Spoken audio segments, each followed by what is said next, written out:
Pericles is one of Shakespeare's late romances, so this is him where he's being a little bit more experimental, and also authorship comes into question a little bit. They believe that Shakespeare is not writing as much of the play, that he's basically mentoring, he's script doctoring, if you will. It's told through the voice of a narrator, which is Gower, who sort of provides bits of narration between scenes to fill in the gap. Pericles is a young prince. He comes before this king, and the challenge is to answer a riddle to win the king's daughter's hand in marriage. He answers the riddle, but the answer to the riddle implies that the king is having an incestuous relationship with his daughter. He ends up running for his life.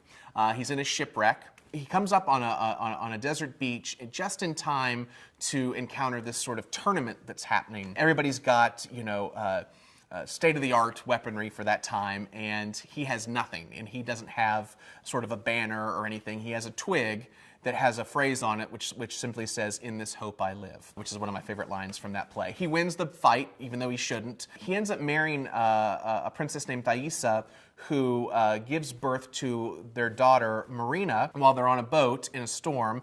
The boat sinks. He thinks he's lost his wife. He gives up care of the daughter because he doesn't think that he's going to be able to handle it. And then we see Marina as an adult looking for Pericles, finding him as a sad older man who's lost his wife and lost his way in the world. That reunion sort of brings life back into Pericles. They come to discover that the wife is still alive as well. So you get this very sort of romantic, happy ending. One of the things that's really fantastic about the play is that it's an adventure, that you go to so many different places and so many different events so quickly. It ends up being a very fun play for directors and designers to play with. We ended up staging it in a library setting. There were bookshelves all over the stage as well as maps, so that as we moved from one location to another, Gower was able to show, here, this is the map of this land that we're going to now, and let the story come out of that setting on stage. It was very interesting. Pericles is a wonderful role as well, to be able to play that young man and then see him so many years later and finding that hope that he let go of